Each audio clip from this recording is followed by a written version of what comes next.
everybody, and welcome back to another episode of Weird Disney Cars Diecast Errors and Inconsistencies, where I take a look at weird errors and inconsistencies throughout different Cars toy lines, whether that's an error on a car, an error with the packaging, or just something strange in general. Anyway, let's get started with today's episode. Marilyn is a minor character from the credits of the first Cars movie. Her diecast was first released in 2010 and was released a few times after that. Whenever she was released, and in all official pieces of media like the Meet the Cars book, she was just labeled as Marilyn. That was until her 2017 2-pack release, which put her in a 2-pack with other character Nick Stickers, and gave her a last name of Marilyn Stickers.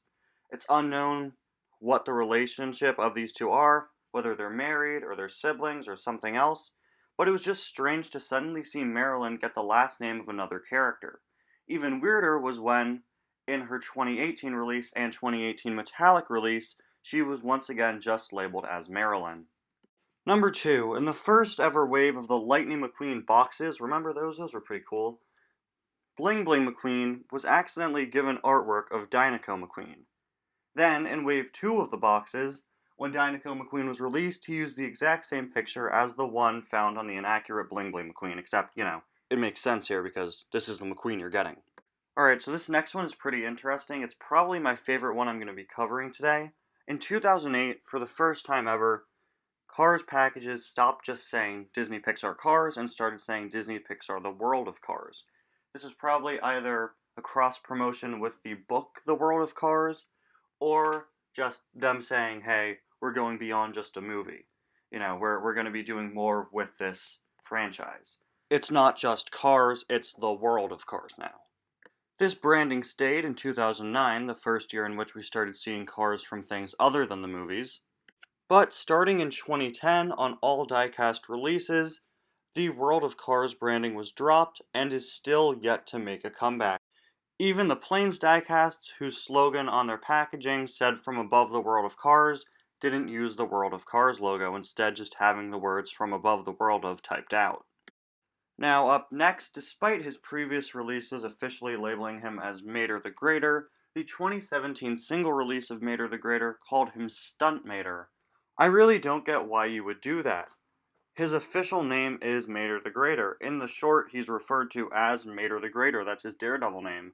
So why change it on this diecast release to Stuntmaider, especially so many years after the Cars tune came out? Number 5 is one of the first errors and inconsistencies ever on a Cars diecast, as we're going all the way back to 2006 to take a look at the first ever release of Fillmore. The first release of Fillmore accidentally misspelled his name Filmore instead of with the accurate 2 L's. This was later corrected, and Fillmore's name has been spelt correctly ever since. At spot number 6 here, we have something that I recently addressed in my review of metallic Nigel Gearsley. Both the metallic World Grand Prix racers and the initial release of the silver World Grand Prix racers labeled them as that character with metallic finish.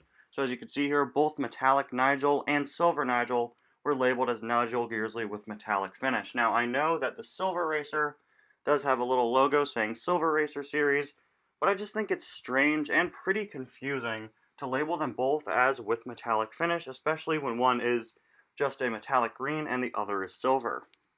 Next, we've got an inconsistency with the XRS cars. The first set of XRS Mud Racers used each character's real name, but a few months later, the next wave of them instead used the sponsor names like the older Cars 1 Piston Cup releases. So, as you can see here, instead of Dino Drafsky being labeled as Dino Drafsky, he was being called Clutch Aid for this release. Similarly, at the same time, the XRS Drag Racers did the same thing with their releases, but that's a story for another time. But after this second wave of Mud Racers used the sponsor names, the third wave of Mud Racers went back to using the characters' real names. As you can see, Chip Gearings here, who was part of the wave after them, was labeled as Chip Gearings instead of Combustor. On the subject of these cars, last episode we discussed how the first release of Claude Scruggs, the original Leakless racer, had Leakless spelt as one word before being changed to 2 words the next year. This stayed consistent all the way through until 2019, where, randomly, the XRS Mud Racing George Newman, once again misspelt leakless as one word, even though the regular variant of George Newman spelt it as the accurate 2 words. And you know what? As long as we're on the subject of next gens with inaccurate and weird names, let's just bring up the fact that the Endurance Racer variant of Rich Mixon mislabeled him as Tim Treadless. Now at this point we're all pretty much used to Mattel giving cars from Cars 1 the names of the racer from Cars 3 or vice versa, but this is an extremely weird case where 2 completely different characters with 2 completely different sponsors who look completely different from one another aside from sharing the same model have had their names confused. And finally, as per usual, I'm going to end this episode off with a much more obscure Cars toy line. More specifically, today we're going to be talking about an error within the Cars Geotrax line. The Geotrax were a toy line made by Fisher-Price, released to tie in with Cars 2. They all had this pretty cool interconnecting track system. Some of the cars were remote control and talked, others didn't. And the Geotrax line was absolutely jam-packed with errors and inconsistencies. This definitely won't be the last time you hear about Geotrax in an episode of this series. Specifically though, today I want to talk about the Geotrax World Grand Prix RC set. Now the first thing you'll probably notice when you see this is the fact that despite being called the World Grand Prix set, it doesn't even come with any race cars and instead includes a Finn McMissile and an Acer. I'd get sort of including an Acer with a set like this to have him be manning the camera, which you see 2 of the all-in-all cameras here, but this is called World Grand Prix. You think they'd want to include some cars who took part in the World Grand Prix race, right?